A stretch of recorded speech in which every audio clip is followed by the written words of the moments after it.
वगैरह होते हैं उसमें जाके वो ब्लड के साथ में इंटरेक्शन करता है और वहां से वो ऑक्सीजन का मॉलिक्यूल हमारी बॉडी में जाता है, ठीक है। तो जैसे ही आप N2 लेने लगेंगे तो वो ऑक्सीजन के मॉलिक्यूल रिप्लेस हो जाएंगे, ठीक है ना, और N2 वहां पर जाएगा। N2 जाने की वजह से फिर हो सकता है कि डेथ हो जाए, ठीक है। तो इसलिए वाटर CO2 होता है, तो वाटर CO2 के साथ में आजकल आप देखेंगे बहुत जगह नाइट्रोजन भी आता है, लेकिन यूजुअली प्रेफर करना चाहिए CO2। फिर लास्ट वाला हो गया आपका कौन सा, मैकेनिकल फोम। फोम क्या होता है, फोम क्या होता है, ये आगे भी आएगा एक दो स्लाइड्स, उसमें हम देख लेंगे, ठीक है ना। अभी हम देखते हैं कि देखो जब कभी भी आप पर्टिकुलर एक फायर है तो वो जब जल रहा है आपको एक्सटिंग्विशर यूज करना है, तो आपको क्या देखना पड़ेगा कि वहां पर कौन सा आइटम जल रहा है, मींस क्लास ऑफ फायर कौन सी, ठीक है। तो लेट्स से अगर सॉलिड जल रहा है तो आप बेस्ट कौन सा यूटिलाइज कर सकते हैं, वाटर CO2, क्योंकि सॉलिड फायर जब होती है तो सॉलिड फायर जब होती है तो उसमें जब आप एक्सटिंग्विश करते हो तो एक चांस होता है री इग्निशन का, क्योंकि कोई भी सॉलिड मटेरियल जलेगा तो वो क्या रहता है, डीप सीटेड फायर होती है, ठीक है ना, वो सरफेस पे नहीं जलता है, वो डीप सीटेड फायर होती है। जो पर्टिकुलर मेटल होता है तो मेटल की अलग अलग सरफेस जो होती है ना तो वो अंदर तक जलता है, ठीक है ना। जैसे कोल हो गया आपका, कोल में आप देखेंगे वो आप जैसे नॉर्मली कोल जल रहा है, जलते जलते थोड़े टाइम बाद में वो आपको लगेगा कि अभी एक्सटिंग्विश हो गया, लेकिन थोड़ी देर बाद आप उसको वापस से हवा देंगे तो ऑटोमेटिक जलने लगा। क्यों, क्योंकि उसमें डीप सीटेड फायर अभी भी मौजूद थी, ठीक है, ये चीज ध्यान रखना पड़ेगा।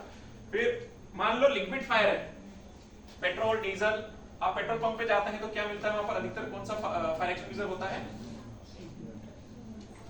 कभी भी लिक्विड फायर होती है तो लिक्विड फायर को बुझाने के लिए लिक्विड कैसे जलता है, हमने देखा था ना, लिक्विड कैसे जलता है, उसकी सरफेस जलती है, ठीक है ना, नीचे से नहीं जलेगा।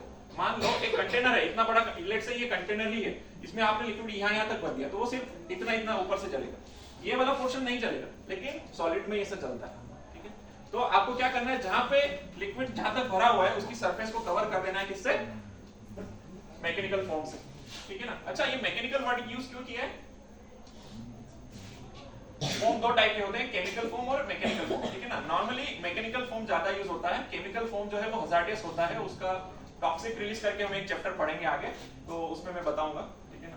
तो दो टाइप के फोम होते हैं, मैकेनिकल और केमिकल। मैकेनिकल इसलिए बोल दिया क्यों, क्योंकि आप पानी, फोम कंसंट्रेट और एयर बबल तीनों को लेके मैकेनिकल रूप से उसको फिनिश्ड फॉर्म बनाते हैं, ठीक है, वो भी हम देखेंगे।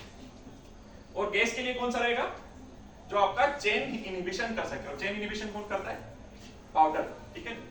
और मेटल के लिए स्पेशल आपके फायर एक्सटिंग्विशर आते हैं जिसमें एक्सटिंग्विशिंग मीडिया TUC नाम का एक पाउडर होता है, टर्नरी यूटेक्टिक क्लोराइड, वो यूज करते हैं, ठीक है। और इलेक्ट्रिकल के लिए बेस्ट कौन सा हो गया आपका CO2। अच्छा, मैंने यहाँ पर येलो जो एक हाईलाइट किया है येलो से, तो ये क्यों किया है, वो बेस्ट सुटेबल है, लेकिन अगर आप ये भी यूज करेंगे तो हो सकता है कि वो थोड़ा सा इफेक्टिव हो, लेकिन बेस्ट इफेक्टिव कौन सा रहेगा, ये वाला, ठीक है। अच्छा, मैंने कहीं पर देखिए इलेक्ट्रिकल में मैंने कहीं पे क्रॉस मार्क किया, क्यों, पानी नहीं डाल सकते, इलेक्ट्रिकल फायर होता है तो पानी डालेंगे कि नहीं डालना, क्यों,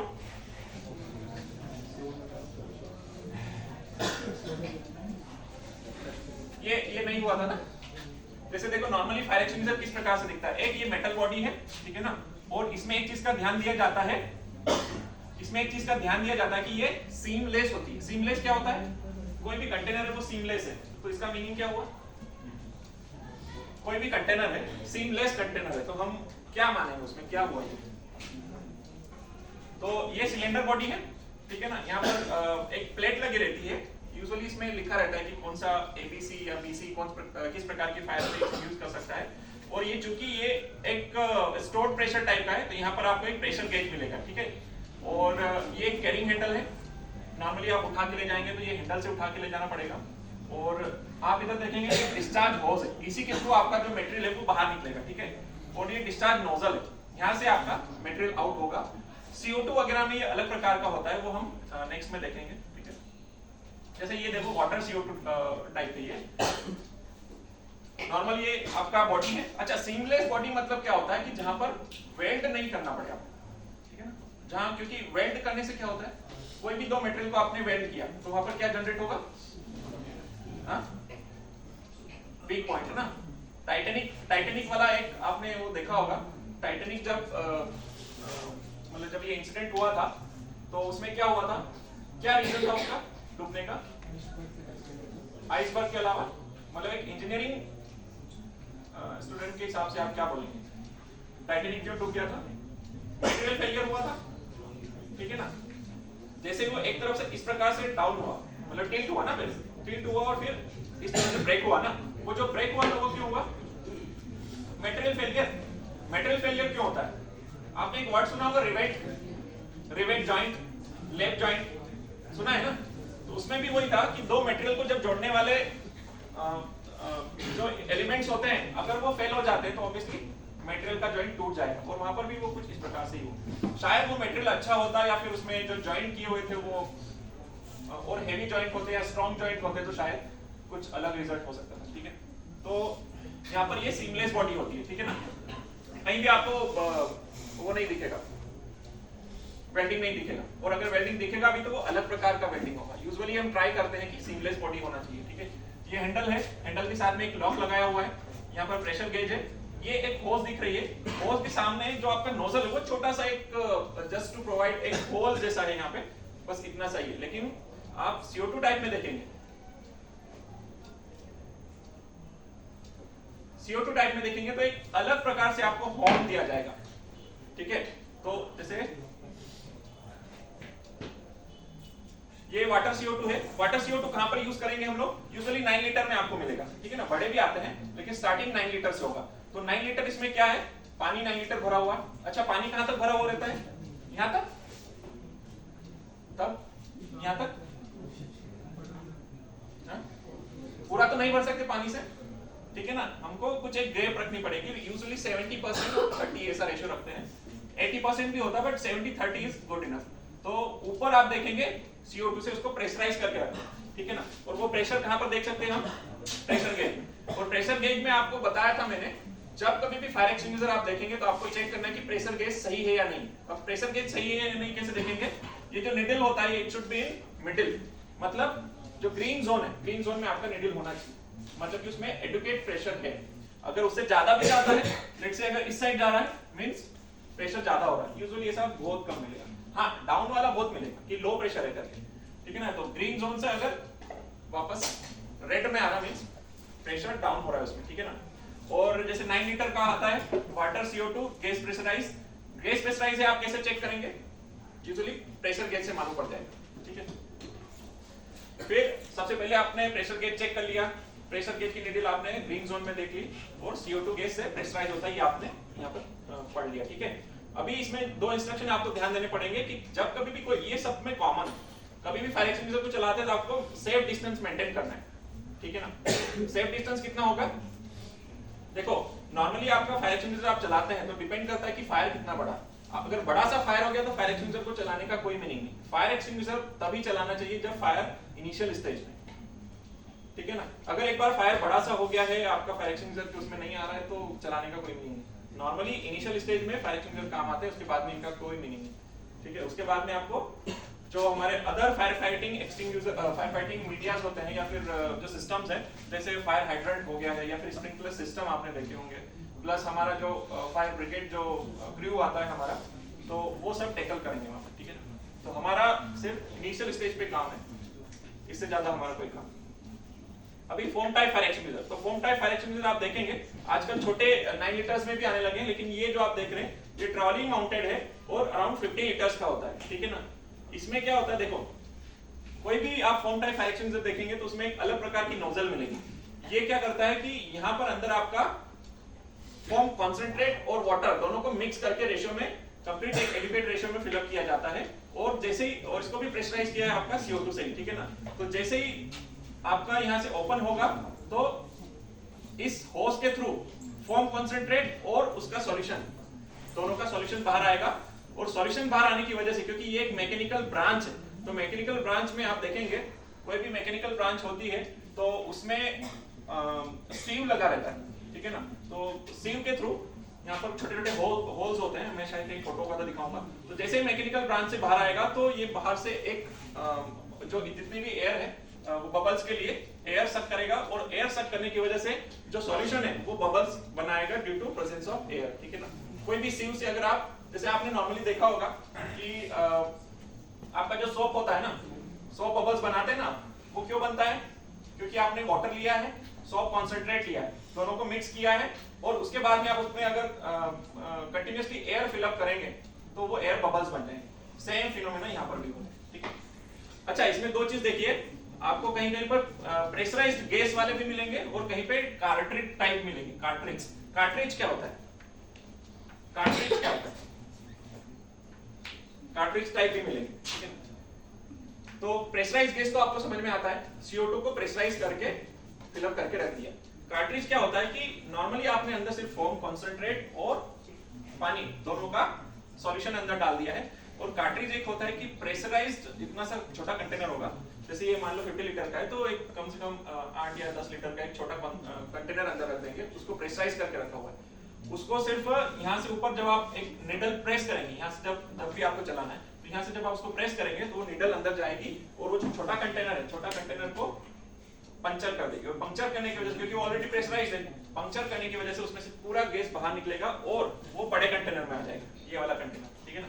और फिर वो उसको प्रेशराइज करेगा।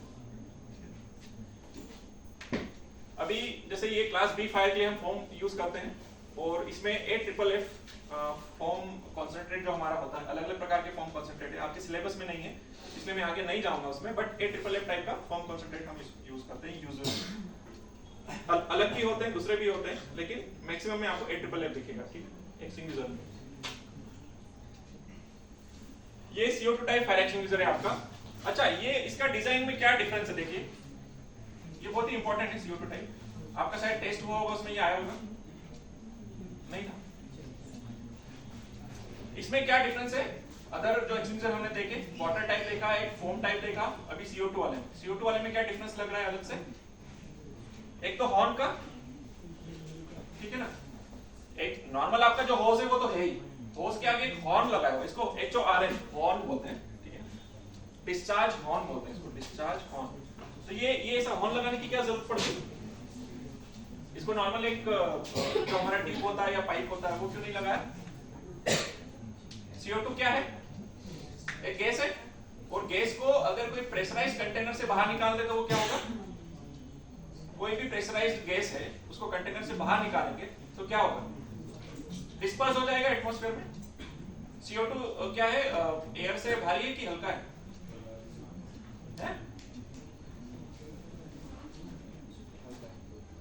जैसे कोई भी प्रेशराइज्ड गैस को आप कंटेनर से बाहर निकालेंगे तो क्या होगा? एटमॉस्फेयर में डिस्पर्स हो जाएगा, और डिस्पर्स होने की वजह से आपको जहां पे फायर पॉइंट है या जहां पर फायर का बेस है, जहां पे आपको फायर को एक्सटिंग्विश करना है, वहां पर आप उसको नहीं डाल पाएंगे, वहां पर आप उसको नहीं थ्रो कर पाएंगे। इसलिए क्या करना पड़ता है कि उसको एक डायरेक्शन देनी पड़ेगी, उसको एक दिशा देनी पड़ेगी कि जैसे ही वो इस पर्टिकुलर होज से बाहर निकल रहा है तो उसको एक आपको डायरेक्शन देनी पड़ेगी, और डायरेक्शन देने के लिए ही ये डिस्चार्ज हॉर्न लगाया हुआ है, ठीक है ना। तो जैसे ही आप उसको, और एक और चीज है, ये भी है प्रेशराइज्ड ही है, लेकिन इसमें आपको क्या नहीं दिख रहा है? प्रेशर गेज नहीं दिख रहा है, ठीक है ना, इसमें प्रेशर गेज नहीं होता है, लेकिन है ये प्रेशराइज्ड गैस सिलेंडर, ठीक है। और यूजुअली आपको इसमें जो एंटी क्लॉकवाइज आप व्हील घुमाने के लिए ओपन करते हैं उस प्रकार का होता है, नॉर्मल हैंडल होगा। इसमें अभी ध्यान ये चीज रखना है, जब कभी भी आप इसको ऑपरेट करेंगे तो हमेशा ये जो हैंडल जहां से आपको होल्ड करने के लिए दिया हुआ वहीं से आप पकड़ें। क्यों? क्योंकि जब CO2 गैस बाहर आएगी तो ये होज पूरा आपका क्या हो जाएगा? व्हाइट हो जाएगा, प्लस पूरा ठंडा हो जाएगा, ठीक है ना। क्यों? क्योंकि CO2 क्या है? ड्राई आइस, ठीक है ना। ड्राई आइस क्या कर देगा? मान लो अगर आप डायरेक्ट कांटेक्ट में आ गए ड्राई आइस के CO2 पे, तो क्या होगा? क्या होता है? कोल्ड बर्न, कोल्ड बर्न होता है ना। किसी को हुआ CO2 का कोल्ड बर्न? बहुत ही डेंजरस है। CO2 का कोल्ड बर्न होता है, जैसे आपको नॉर्मली कोई भी गर्म चीज से क्या होता है? हॉट बर्न होता है ना, बर्न होता है। नॉर्मली हम बर्न बोलते हैं तो क्या समझना चाहिए? Hot burn. और जब तक कि आपको मेंशन नहीं किया तब तक आपको बर्न बोला मींस हॉट बर्न ही समझना चाहिए। एक टॉपिक आएगा शायद, पता नहीं वो मैं पढ़ाऊंगा या कौन पढ़ाएगा, फर्स्ट एड का है ना आपका सिलेबस में। अच्छा, सिलेबस सबके पास है ना? सिलेबस है ना सबके पास? तो सिलेबस आपको एक बार गो थ्रू होना है, क्या क्या टॉपिक्स हैं, सो दैट आप रेफरेंस बुक जो है वो पढ़ पाएंगे ना। रेफरेंस बुक आप तभी पढ़ पाएंगे कि क्या क्या सिलेबस में, पूरा केमिस्ट्री आपको छानना नहीं, ठीक है ना। केमिस्ट्री पढ़ना है, बट जो टॉपिक्स हैं आपके वही पढ़े आप। बाद में आपको टाइम है तो you can go through other topics, पर आपको वो ध्यान चीज देना। अच्छा देखो, इसमें आपको फिर एक चीज का ध्यान रखना पड़ेगा कि कभी भी आप ये पोर्शन को और ये वाला पोर्शन को टच नहीं करना है जब आपका फायर एक्सटिंग्विशर ऑपरेट हो गया है तब, ठीक है ना। आपको ओनली ये वाला पोर्शन जहां से आपको हैंडल दिया हुआ है वो ये, बस इसी को पकड़ के चलाना है, ठीक है। ये चीज ध्यान रखेंगे। ये जो एबीसी और डीसीपी टाइप पाउडर्स वाले फायर एक्सटिंग्विशर्स है, ये भी नॉर्मली आपके CO2 जैसे ही रहते हैं, सॉरी आपका जो वाटर CO2 टाइप होता है उसके जैसे ही होते हैं। इसमें भी अलग अलग दो प्रकार के आते हैं। एक तो आपका कार्टेज टाइप जो कि अभी बंद हो गया है, बहुत कम मिलेगा आपको, बट पुराने कहीं पे लगे हुए हैं और वो कंटिन्यूस चल रहा है तो आपको इस प्रकार के देखने को मिलेंगे। अदरवाइज आपके stored pressure type fire extinguisher भी आपको देखने को मिलेगा, ठीक है ना। इसमें भी हमको ध्यान देना है कि ये प्रेशराइज्ड मोनोअमोनियम फॉस्फेट MAP वाला इसमें पाउडर्स है, और जो आपके DCP वाले होते हैं नॉर्मल, जैसे देखिए आप ABC मतलब ये MAP वाला मोनो अमोनियम फॉस्फेट, ठीक है। नॉर्मल BC लिखा हुआ मींस सोडियम बाइकार्बोनेट, ठीक है। तो ये डिफरेंस आपको बताऊंगा। ये आपका किचन के लिए, किचन फायर के लिए, ठीक है ना। वेट केमिकल्स होते हैं इसमें भी सोडियम बाइकार्बोनेट है और अलग प्रकार के वेट केमिकल्स आते हैं जो कि स्पेशली आपके किचन के लिए डिजाइन किए जाते हैं, ठीक है ना। तो इसमें आप अधिकतर देखेंगे कि आपको इसमें स्टील बॉडी रहती है। नॉर्मली आजकल आपको कास्ट आयरन या फिर दूसरी बॉडीज में भी ये मिलने लगे हैं, लेकिन स्टील बॉडी वाले आपको देखने को मिलेंगे। और सेम फिनोमेना है, आपको उसी प्रकार से चलाना है जैसे आगे जो एक पास सिस्टम दिखाया हुआ है। नेक्स्ट स्लाइड में हम पास सिस्टम भी देख लेंगे कैसे ऑपरेट करना है। ये क्या है, ये देखें आपने किसी ने, जैसे हमारी कार वगैरह में क्योंकि वहां पर आप बड़ा 9 लीटर का या 4 kg वाला फायर एक्सटिंग्विशर नहीं रख सकते, तो एक मिनी फायर एक्सटिंग्विशर आप रख सकते हैं इस प्रकार से। तो जब कभी भी फायर होती है तो तुरंत आप, एक हैंडी होना चाहिए, तुरंत आप उसको डिओड्रेंट जैसे आप चलाते हैं उस प्रकार से आप इसको ऑपरेट कर सकते हैं। या फिर एक अभी इस प्रकार से क्लीन एजेंट भी आने लगे हैं, जैसे मैंने एक बोला ना कि CO2 है या फिर हमारा DCP है, ABC है, इस प्रकार से एक नया बोलूं या फिर पहले से ऑब्वियसली एग्जिस्टिंग था बट अभी एक चलन में आ रहा है कि क्लीन एजेंट, जितने भी आपके हेलोन बेस्ड जो सिस्टम थे वो बंद हो गए हैं और अभी आपके clean agent based fire extinguisher आने लगे हैं, ठीक है ना। तो ये भी आप कार के लिए रख सकते हैं। क्लीन एजेंट इसलिए बोला है क्योंकि CO2 क्या करता है, अगर CO2 को ज्यादा यूज करेंगे तो क्या होगा, ओजोन को डिप्लीट करेगा ना। तो ओजोन डिप्लीशन ज्यादा हो रहा था CO2 के यूज की वजह से, तो फिर गवर्नमेंट ने सोचा कि हमको धीरे धीरे CO2 का कंजम्पशन कम करना है और उसका कुछ एक अल्टरनेटिव निकाल के आना है। तो धीरे धीरे CO2 को अभी कम किया जा रहा है और क्लीन एजेंट बेस्ड जितने भी एक्सटिंग्विशिंग मीडिया है उनको हम अडॉप्ट कर रहे हैं, ठीक है। ये क्या है, इसका क्या कहां पे यूज करेंगे इसको, देखो ये कुछ भी नहीं है, ये सिंपली एक प्रेशराइज्ड कंटेनर है, उसमें पाउडर भी मिलेगा, जैसा आपको यूज करना है वैसा मिल जाएगा। यूजुअली आपको पाउडर ज्यादा मिलेगा। ऐसी वाली जगह जहां पर ह्यूमन का इंटरेक्शन या फिर प्रेजेंस ऑफ पीपल कम होता है, जैसे गोडाउन्स वगैरह, गोडाउन्स सालों तक ऐसे भरे पड़े रहते हैं, ठीक है ना, उसमें कोई आदमी जाता नहीं है, साल में एक बार 2 बार इस प्रकार से जाते हैं। तो वहां पर अगर फायर हो गई तो क्या होगा, हमारा प्रेजेंस तो है नहीं, हम देखेंगे नहीं, तो एक्सटिंग्विश कौन करेगा। तो आपको सिंपली क्या करना है कि मॉड्यूलर टाइप फायर एक्सटिंग्विशर्स होते हैं, इनको आप ऐसे हैंग कर दीजिए सीलिंग पे, और इसमें नीचे की साइड देखिए एक प्रेशर गेज लगा हुआ है और प्रेशर गेज के साथ में एक स्प्रिंकलर लगा हुआ है। स्प्रिंकलर कैसे काम करता है मालूम है, देखो नॉर्मली जितना भी प्रेशर आपका फिलअप किया हुआ है वो प्रेशर गेज से दिख जाता है, और इसके साथ में कनेक्टेड है आपका स्प्रिंकलर। अभी स्प्रिंकलर में क्या होता है कि एक बल्ब लगा है, बल्ब क्या करता है कि जो कंटेनर में जो यहाँ पर होल है उस होल में आपने बल्ब लगा दिया, तो जितना भी प्रेशर है वो प्रेशर को कौन विथस्टैंड कर रहा है, बल्ब। बल्ब में क्या रहता है कि ग्लिसरीन भरा हुआ है, बल्ब के अंदर ग्लिसरीन भर दिया और ग्लिसरीन और बल्ब दोनों मिलके जो भी प्रेशर आ रहा है उसको विथस्टैंड कर रहे हैं। अभी नीचे मान लो आपने यहाँ पर सीलिंग इसको वो हैंग करके रखा हुआ है और नीचे से फायर होती है, तो फायर का जो हीट है ना, हीट की वजह से ये जो ग्लिसरीन है, लाल कलर का दिख रहा है ना, रेड कलर वाला, तो ये ग्लिसरीन क्या होगा, हीटअप होगा, और जब कोई भी लिक्विड हीटअप होता है तो क्या होता है, एक्सपांड होगा ना। कोई भी मेटल को हीट देंगे तो क्या होगा, हीट एंड मास ट्रांसफर पड़ा है ना, तो लिक्विड को आप हीटअप करेंगे तो उसका एक्सपांशन होगा और एक्सपांशन की वजह से बल्ब ब्रेक हो जाएगा। कोई भी आप स्प्रिंकलर सिस्टम देख लीजिए, आप नॉर्मली किसी भी मॉल्स में जाइए, पार्किंग्स में आपको बहुत सारे स्प्रिंकलर दिखेंगे, ठीक है ना। तो उसमें आपको देखना है कि कलर कौन सा दिख रहा है। नॉर्मली आपका रेड रहता है तो वो ग्लिसरीन होता है, अलग अलग टाइप के कलर्स होते हैं, वो डिपेंड करता है कि कौन सा उसमें भरना है। मान लो ग्लिसरीन भरेंगे तो अराउंड 79 डिग्री के आसपास उसका एक्सपांशन इतना हो जाता है कि वो ग्लास को ब्रेक कर दे, ठीक है ना। कुछ कुछ इंडस्ट्री में आप जब जाएंगे तो इस प्रकार का फायर का चांस होता है कि जो कम हीट वाली होती है, ठीक है ना, तो उसमें फिर आपको अलग अलग मटेरियल भरना पड़ेगा, उसमें ग्लिसरीन काम नहीं आएगा, उसमें अलग अलग टेम्परेचर वाले आपको लिक्विड भरने पड़ेंगे, ठीक है ना। तो ऐसे 79, 93, 105 ऐसे करके 140 ऐसा इसके आसपास तक आते हैं, ठीक है। तो उनका कलर भी फिर चेंज हो जाता है।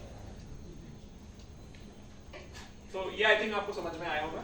ये जैसे ही आपका फायर होगा और एक्सपांशन ऑफ ग्लिसरीन हुआ, ग्लास ब्रेक हुआ, ग्लास ब्रेक होने की वजह से जो भी प्रेशर था उस प्रेशर के साथ में अंदर में भरा हुआ पाउडर पूरा बाहर आएगा। और अभी आपको लग रहा है कि यार एक नॉर्मल होल ही तो है, होल से अगर कोई प्रेशराइज्ड पाउडर बाहर आएगा तो क्या होगा, जेट फॉर्म में आएगा। कोई भी कंटेनर में अगर होल कर दिया तो अंदर भरा हुआ प्रेशराइज्ड मटेरियल किस फॉर्म में बाहर आएगा, जेट फॉर्म में। तो जेट फॉर्म में तो आप फायर नहीं एक्सटिंग्विश कर पाएंगे, तो फिर कैसे एक्सटिंग्विश होगी। उसके लिए आपको नीचे एक डिफ्लेक्टर दिया हुआ है, स्प्रिंकलर में एक डिफ्लेक्टर होता है। जैसे ही इसमें पाउडर इस पे गिरेगा तो वो डिफ्लेक्ट हो जाएगा और एक अम्ब्रेला फॉर्म में बना देगा। बहुत ही ब्यूटीफुल लगता है ये देखने में जब भी चलेगा तो उस तरह से डिफ्लेक्टर बना हुआ है। जैसे ही पाउडर इसमें गिरा पूरा वो एक सर्टेन एक एरिया कवर कर देगा, ठीक है ना। ये क्या है, ये शायद वीडियो वगैरह आपने देखा होगा व्हाट्सएप पे, ठीक है। अभी रबर बॉल्स आने लगी है, ये भी प्रेशराइज्ड रबर बॉल्स होती है, इसमें पाउडर फिलअप रहता है। और ये भी कुछ इस प्रकार से, जैसे मान लो कहीं ऑफिसेस है या फिर सिर्फ डे टाइम में आपका ह्यूमन का प्रेजेंस है, नाइट टाइम में अगर फायर हुआ तो कौन उसको टेकअप करेगा, कौन एक्सटिंग्विश करेगा। तो हम क्या करते हैं कि ऑफिस में ऐसी वाली जगह पे जहां कहीं पे फायर होने का चांस हो उसको रख दो, प्लेस कर दो इस प्रकार से स्टैंड में। तो नाइट में अगर फायर होता है तो उसकी हीट की वजह से रबर जो है ब्रेक हो जाएगा और ये इस प्रकार से, जैसे ये वीडियो का स्क्रीनशॉट है, तो ये फायर यहाँ पर हो रही है। जैसे उसने यहाँ पर फेंका, थोड़ी देर बाद में जैसे वो ब्रेक होगा ना तो वो एक छोटा मिनी बॉम्ब जैसा ये फटेगा, ठीक है। और फटने की वजह से पूरा जो पाउडर है वो फायर को कवर अप करेगा। तो करेक्ट फायर एक्सटिंग्विशर कैसे यूज करना है, तो नॉर्मली हमने अभी जो देखे water, dry powder, foam, CO2 और वेट केमिकल्स, ठीक है ना। ये जो आप कलर देख रहे हैं ये कलर कोटिंग्स हैं। कलर कोटिंग्स कैसे डिसाइड करते हैं कि उसमें जैसे वाटर है तो वाटर के लिए रेड कलर दे दिया है, ड्राई पाउडर है तो उसमें ब्लू कलर, फोम है तो फिर उसमें आपका ग्रे कलर होता है, CO2 के लिए ब्लैक कलर, वेट केमिकल्स के लिए येलो कलर, ठीक है ना। ये कलर कोटिंग्स आपको याद होनी चाहिए। ये हमने ऑलरेडी डिस्कस कर लिया है। वुड पेपर के लिए हम वाटर यूज करेंगे, do not use on flammable liquid, live liquid. जो हमने टेबल देखा था उसी का ये यहाँ पर अलग से दिखाया है, ठीक है। ये हमने एक्सटिंग्विशिंग मीडिया पढ़े हैं, ये सारा हमने पढ़ लिया। लेकिन एक सैंड बकेट आपने देखे होंगे। सैंड बकेट यूज करने के लिए, जैसे मान लो सैंड को अगर आप फायर पे यूज करते हैं तो कैसे एक्सटिंग्विश करेगा फायर।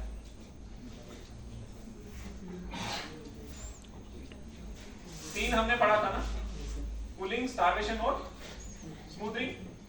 तो जैसे मान लो लिक्विड फायर है तो लिक्विड फायर पे आपने सैंड डाला, यूजुअली लिक्विड फायर पे ज्यादा यूज करते हैं। तो सैंड कैसे उसको एक्टिवेट करेगा। सैंड जनरली क्या करता है, आप उसको फेंकते हो तो वो वहां की ऑक्सीजन को रिमूव कर रहा है ना। तो एक झटके के साथ में, इनर्शिया के साथ में वो वहां की जो ऑक्सीजन, जो प्रेजेंस ऑफ ऑक्सीजन उसको वो वहां से हटा देगा, ठीक है ना। ऑक्सीजन जैसे ही हटेगा तो फिर फायर एक्सटिंग्विश हो जाएगा। क्यों? क्योंकि फायर ट्रायंगल में क्या क्या था, फ्यूल, ऑक्सीजन और हीट, ठीक है ना। हाँ, वाटर जो है बेस्ट कूलिंग मीडिया, ये हमने ऑलरेडी पढ़ रखा है, ठीक है ना। इसलिए हम इसको, इसकी लेटेंट हीट क्या है, सबसे ज्यादा इसको हम इसलिए यूज करते हैं। अभी एप्लीकेशन कैसे करेंगे, तो वाटर को अलग अलग फॉर्म में उसको लगाया जाता है। एक तो आपका सबसे पहला होता है वाटर जेट, सबसे ज्यादा ये देखने को मिलेगा। लेकिन वाटर मिस्ट और वाटर स्प्रे, ये भी दो फॉर्म में आपको इंडस्ट्रीज में देखने को मिलेगा कि वाटर स्प्रे और वाटर मिस्ट की अलग अलग ब्रांचेस होती है। मतलब आपको एक, जैसे आप जो फायर फाइटिंग करने वाली जो क्रू होती है उनको आप देखेंगे तो वो अलग अलग ब्रांच कैरी करते हैं। जब भी वो पाइप पूरा बिछाते हैं, जो फायर फाइटिंग होजेस होती हैं, उस होज में कनेक्ट करने के लिए ब्रांचेस होती है, उसमें स्विचेस होते हैं। ब्रांच जब देखेंगे तो उसमें स्विच होता है, आपको कब उसको जेट में यूज करना है, कब उसको मिस्ट में यूज करना है, स्प्रे में यूज करना है, तो ऐसा उसमें स्विच होता है, तो ऑटोमेटिक वो जैसा रिक्वायरमेंट के हिसाब से उसको यूज करते हैं, ठीक है ना। वाटर स्प्रे फॉर्म में क्यों यूज करते हैं, मिस्ट या स्प्रे फॉर्म में? अच्छा, स्प्रे और मिस्ट कैसे डिसाइड करेंगे? जैसे वाटर को आप थ्रो करते हैं, तो वाटर को थ्रो कर रहे हैं तो उसका पार्टिकल साइज जो होता है ना, उसके हिसाब से डिपेंड करता है कि वो मिस्ट है या स्प्रे है, ज्यादा डिफरेंस नहीं है, ऑलमोस्ट सेम ही है, ठीक है। तो वाटर स्प्रे और मिस्ट इसलिए यूज कर रहे हैं क्योंकि वो उसका सरफेस एरिया बढ़ जाता है, और सरफेस एरिया जब बढ़ेगा तो क्या होगा, ज्यादा कूलिंग देगा।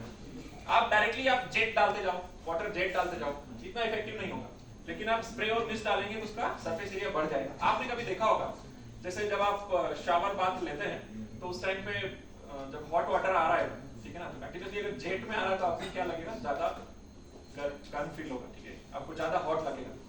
लेकिन उसी को अगर उसमें स्विच है वो वाला जेट टू स्प्रे बनाने वाला, तो आप ट्राई कीजिएगा, स्प्रे में आप जब उसको यूज करेंगे तो वो थोड़ा सा कूल डाउन हो जाएगा। बड़े मतलब इंटरेस्ट के साथ सुन रहे हैं, अच्छा किसने यूज नहीं किया क्या? एनीवे, ठीक है, तो वो उसका रीजन है, ठीक है। अच्छा, फोम कैसे एक्सटिंग्विश करेगा? फोम क्या करता है, कैसे एक्सटिंग्विश करेगा फायर को फोम? मैंने बोला था ना कि लिक्विड है, तो लिक्विड जब जलता है तो कैसे जलता है, सरफेस फायर होती है, ठीक है ना, सरफेस पे जलता है। तो आपको क्या करना है कि जो भी कंटेनर है वन साइड आपको वहां से फोम को फ्लो करवाना है, तो जैसे जैसे वो आगे बढ़ता जाएगा फायर एक्सटिंग्विश होती जाएगी। क्यों क्यों फायर एक्सटिंग्विश होगी? क्योंकि बाहर की जो ऑक्सीजन है और जो फायर आपकी जल रही है उसके साथ में क्या हो जाएगा, एक बैरियर आ जाएगा, ठीक है ना। साथ ही साथ क्योंकि फोम में क्या होता है, पानी भी होता है, वाटर होने की वजह से इंटरनल एक कूलिंग भी होगा, ठीक है। अच्छा, इसके अलावा क्या कर सकते हैं, मान लो कंटिन्यूस फायर हो रही, बड़ा सा पेट्रोल का टैंक है, अभी उसमें कंटिन्यूसली फायर हो रही है, आप फोम डालते जा रहे हैं, अभी फोम इतना कैपेबल नहीं हो रहा है या फिर इतना अमाउंट में नहीं है आपके पास में, ह्यूज क्वांटिटी में नहीं है कि वो उसको कंप्लीटली इसको कवर अप कर ले, तो आप क्या करेंगे फिर? आप प्लांट के इंचार्ज है, मान लो कोई केमिकल फैक्ट्री है या कोई रिफाइनरी है, मान लो आप प्लांट के इंचार्ज है, तो आपको बोल दिया कि अभी फायर वहां पर कॉम्बैट नहीं हो रही, तो आप क्या करेंगे, कैसे आप उसको टैकल करेंगे? देखो, अल्टीमेटली फायर को एक्सटिंग्विश करने के वही तरीके हैं, 4, ठीक है ना, 3+1, उसी में से कोई सा हमको एक यूटिलाइज करना पड़ेगा। तो हम इसमें क्या कर सकते हैं, देखो अगर आप मान लो फायर को एक्सटिंग्विश नहीं कर पा रहे हैं अगर उसमें फोम डालने के बावजूद भी, तो आपको क्या करना पड़ेगा, फ्यूल को रिमूव करना पड़ेगा। तो आप क्या कीजिए, यहाँ पर अगर हो पाए, यहाँ पर अगर यूजुअली रहता है, जो भी आप बड़े बड़े पेट्रोल्स के या फिर जो भी केमिकल के टैंक्स देखेंगे तो उसमें नीचे में आपको आउटलेट दिखेगा, है ना, वो इमरजेंसी आउटलेट या फिर एडिशनल एक आउटलेट रहता है, तो वहां से आप फ्यूल को बाहर ले सकते हैं और दूसरे कंटेनर में डाल सकते हैं, अगर वैसी फैसिलिटी अवेलेबल है तो। अदरवाइज ऑन द स्पॉट अगर हम ट्राई करेंगे कि यहाँ पर मैं कोई वेल्डिंग करके या फिर कुछ चीज करके वहां पर एक आउटलेट क्रिएट करूं, तो वो ऑलमोस्ट इम्पॉसिबल है, ठीक है ना। हो सकता है कि वहां पर भी वो फायर कैच कर दो। तो जब कभी भी आप रिफाइनरीज वगैरह में जाएंगे या फिर वहां पर क्योंकि रिफाइन जहां पे आपका फ्लेमेबल लिक्विड्स होते हैं ना, वो सबसे हजार्डियस इंडस्ट्री मानी जाती है, केमिकल और फ्लेमेबल लिक्विड्स, वो सबसे हजार्डियस इंडस्ट्री मानी जाती है। वहां पर आपको अगर एक माचिस की तीली भी यूज करना है तो आपको परमिट लेना पड़ता है, उसका भी एक डॉक्यूमेंटेशन बनाना पड़ेगा, ठीक है। तो नॉर्मली ऐसा कोई वेल्डिंग वगैरह करता नहीं जब तक कि परमिट नहीं मिलती, ठीक है। तो हम ये देख रहे थे कि फोम कैसे वर्क करता है। तो फोम अल्टीमेटली 2 प्रकार से बुझाएगा, कैसे, एक तो बाहर की ऑक्सीजन को कट ऑफ कर देगा और नीचे कूलिंग भी करेगा, ठीक है। देखो ये फोम एप्लीकेशन की टेक्निक्स हैं, तो जैसे अलग अलग टेक्निक्स होती हैं। जैसे मान लो आपको कोई एसी वाली फायर है जिसमें कि डायरेक्टली आप फोम को थ्रो करके, जैसे वो रेन डाउन वाला दिख रहा है, डायरेक्टली फोम को थ्रो करके फ्लो करवा सकते हैं towards the next phase of fire, तो रेन डाउन मेथड कहलाता है। और एक ऐसी बेंट डाउन में आप क्या करते हैं, जैसे यहाँ तो नॉर्मली दिखाया हुआ है, यहाँ से भी डायरेक्टली वो यहाँ पर पुट करेगा तो वो फायर एक्सटिंग्विश हो जाएगी। लेकिन अगर मान लो ये फायर ये वॉल के इस साइड में होती तो फिर कैसे करते हैं, डायरेक्टली इसको यहाँ पर कुछ लगा देते, धीरे धीरे फ्लो करके आपका फोम नीचे आ जाता, ठीक है ना। ये कौन सा हो गया, बेंट डाउन। और एक रोल ऑन होती है। रोल ऑन क्या है कि कभी कभी देखो फॉर्म के भी 3 टाइप्स होते हैं, लो, मीडियम और हाई एक्सपांशन, ठीक है। तो जो लो एक्सपांशन फॉर्म होता है वो जनरेटर से बना होता है। यहाँ से आपने पाइप लगा दिया, पाइप में क्या आ रहा है, वाटर प्लस फॉर्म का कंसंट्रेट का सॉल्यूशन, ठीक है ना। तो वो सॉल्यूशन जब आ रहा है तो सॉल्यूशन यहाँ से बाहर आएगा और एक स्प्रे होता है। तो सॉल्यूशन को जब स्प्रे करेंगे और स्प्रे के साथ में एक फैन लगा देंगे, यहाँ पर फैन चलता है, तो वो क्या होता है, बबल्स बनाना क्रिएट कर देगा, ठीक है ना। तो बबल्स बनते जाएंगे तो एक ह्यूज अमाउंट में वहां पर कंटीन्यूअस बबल बनेंगे और बबल्स को जो है आप पूरा का पूरा कवर अप कर सकते हैं वायर के सरफेस पे, ठीक है। तो ये जनरेटर होते हैं, फॉर्म जनरेटर बोलते हैं, वो रोल ऑन मेथड होते हैं, ठीक है ना। तो 3 मेथड्स आते हैं। आई होप समझ में आ रहा है कुछ नहीं, समझ में तो आ रहा है ना। Yes sir. Dry chemical powders कैसे एक्सटिंग्विश करेंगे, नहीं आता है तो आप पूछ सकते हैं, ठीक है ना। हालांकि आपके सिलेबस में इतना ज्यादा भी नहीं होगा, जो आप देखे होंगे सिलेबस में बहुत कम कम है, वो आई थिंक मैं ऑलरेडी कवर कर चुका हूँ। और आई होप कि जितना मैंने पढ़ाया है आप क्वेश्चन तो बना देंगे एटलीस्ट, ठीक है। लेकिन मैं चाहता हूँ कि आपको कुछ एक्स्ट्रा भी देके जाएं तो आपको बाद में उसका फायदा मिलेगा, ठीक है। आप जब कभी भी इंडस्ट्री में जाएंगे, ऐसी कोई इंडस्ट्री में गए जो बहुत ही ज्यादा हजार्डियस है, या केमिकल फैक्ट्री है, या फार्मास्यूटिकल्स है, रिफाइनरीज हैं, तो उसमें आपको ये सब चीजें काम आएंगी, ठीक है ना। और इवन आप जब किसी भी इंडस्ट्री में जाएंगे, अगर अच्छा इंडस्ट्री है, अच्छा कंपनी है, तो उसमें आपको इंडक्शन ट्रेनिंग होगा। तो इंडक्शन ट्रेनिंग में फायर फाइटिंग जरूर सिखाया जाता है, सेफ्टी इंडक्शन ट्रेनिंग होता है। कोई भी नया कोई ज्वाइन करता है जब कंपनी में तो उसका ट्रेनिंग होता है, ठीक है ना, सेफ्टी इंडक्शन ट्रेनिंग। तो उसमें ये सारी चीजें बताते हैं, आई डोंट नो कितना बताएंगे वो, लेकिन एक बेसिक ट्रेनिंग तो होता है, ठीक है। कार्बन डाइऑक्साइड का हमने देख लिया था, ठीक है ना। कार्बन डाइऑक्साइड कैसे एक्सटिंग्विश करेगी फायर को, कार्बन डाइऑक्साइड कैसे करेगी, ऑक्सीजन को रिमूव कर रही है, ठीक है ना। तो ऑक्सीजन को रिमूव करते हैं तो क्या बोलेंगे, स्मूथरिंग, ठीक है ना। और क्योंकि वो ड्राई आइस भी है तो वो कूल भी करेगी, ठीक है ना। लेकिन जो प्राइमरी उसका एक्सटिंग्विश करने का प्रिंसिपल है वो है आपका smothering, cooling is second one, ठीक है। तो ये हमने यहाँ पर देख लिया, एक्सटिंग्विश मीडिया वाला हमने देख लिया। अच्छा ठीक है, ये भी एक देख लेते हैं। जैसे अगर कहीं फायर होती है तो आपको कुछ चीजें पता होनी चाहिए कि जब कभी भी आप फायर एक्सटिंग्विशर यूज करते हैं तो अगर आपने ट्रेनिंग नहीं ली है या फिर अगर आपको मालूम नहीं है कि कैसे चलाना है फायर एक्सटिंग्विशर को, तो नहीं चलाना। अगर आप ट्रेंड नहीं है तो किसी भी एक्टिव आइटम को यूज करना सही नहीं है। एक्टिव आइटम मतलब क्या, जिसमें की एनर्जी हो, ठीक है ना। तो क्योंकि वो स्टोर्ड प्रेशर है, उसमें प्रेशराइज्ड मटेरियल भरा हुआ है, तो आपको अगर नहीं आता है चलाते तो यूज नहीं करना है, ठीक है ना। तो आप ट्रेंड होना चाहिए तभी आप यूज कीजिए। और सबसे पहले आपको मालूम होना चाहिए कि क्या बर्न हो रहा है, ठीक है ना, उसमें क्या चल रहा है वो आपको मालूम होना चाहिए।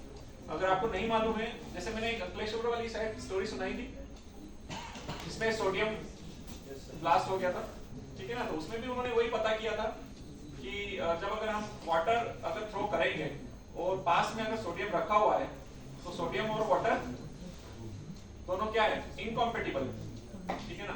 तो दो केमिकल अगर इनकॉम्पेटिबल होंगे तो वो आपस में एक विगरस रिएक्शन होगा, ठीक है। तो आपको पता होना चाहिए कि क्या बर्न हो रहा है। अगर आप क्या बर्न हो रहा है ये पता कर लेते हैं तो आपको कौन सा फायर एक्सटिंग्विशर चलाना है ये मालूम पड़ जाएगा ऑटोमेटिक, ठीक है ना। फिर आपको पता होना चाहिए कि smoke and heat particular area में अगर मान लो स्मोक फिलअप हो गया है, जैसे मान लो ये पूरा एक यहाँ पर मान लो कि ये सारे जो विंडोज दिख रहे हैं नहीं, और आप यहाँ पर कुछ HVAC हमारा हीटिंग वेंटिलेशन वाला AC वगैरह लगा हुआ है, और जैसे ही फायर हो गया है तो वो स्मोक तो यहाँ पर भर जाएगा, पूरा बाहर नहीं जा पाएगा। तो फिर आप क्या करेंगे,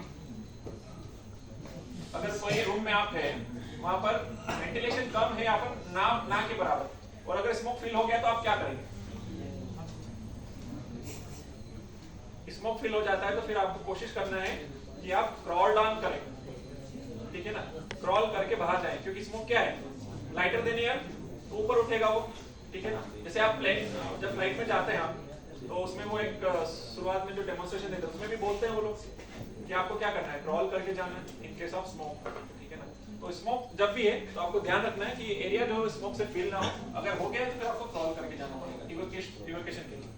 और ध्यान रखें कि आपके पीछे एक क्लियर पाथ होना चाहिए। मान लो यहाँ पर कहीं फायर हो गया, ठीक है ना, तो आप कहाँ खड़े होकर बुझाएंगे। लेट्स से ये फर्स्ट वाला चेयर जो दिख रहा है, यहाँ पर फायर हो गया, तो आप कैसे खड़े होकर बुझाएंगे फायर? इस साइड फेस करेंगे या फिर उधर से ऐसे आके बुझाएंगे? हमेशा आपके बैक साइड में क्या होना चाहिए? क्लियर पाथवे होना चाहिए, सो दैट आप इस प्रकार से पीछे पीछे जा सकें, ठीक है ना? ऐसा नहीं कि फायर आपके ऑन द वे है फिर आप फायर के ऊपर से जा रहे हैं, ये सब चीज नहीं है। तो आपके बैक साइड में हमेशा क्लियर पाथवे होना चाहिए, सो दैट आप बैक करके भाग सकते हैं, ठीक है? और अल्टीमेटली देखो, जब ये सारी चीजें पढ़ने पढ़ाने का कोई मीनिंग नहीं होता है अगर आपका जो उस टाइम पे अगर आपकी बुद्धि नहीं चलती या फिर आपको मालूम ही नहीं क्या करना है, या फिर आप घबरा जाते हैं। बहुत सारे लोग घबरा जाते हैं, जब भी फायर होता है ना तो भागते हो, ठीक है?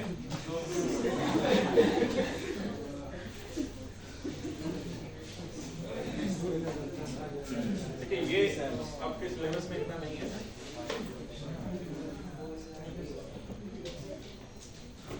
तो देखो आगे थोड़ा सा मैं और कितना आपको 5-10 मिनट बाकी है, राइट? तो मैं फायर प्रिवेंशन और फायर प्रोटेक्शन के बारे में आपको एक असाइनमेंट दे देता हूँ, तो वो आपको लिख के लाना रहेगा। आप लोगों ने लिख लिया है?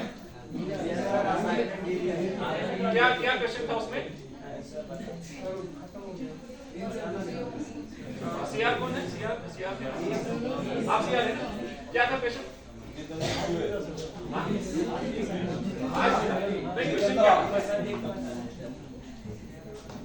आप लोग क्या करना कि फायर प्रिवेंशन फायर प्रोटेक्शन ये केवी मिस्त्री से पढ़ के आना।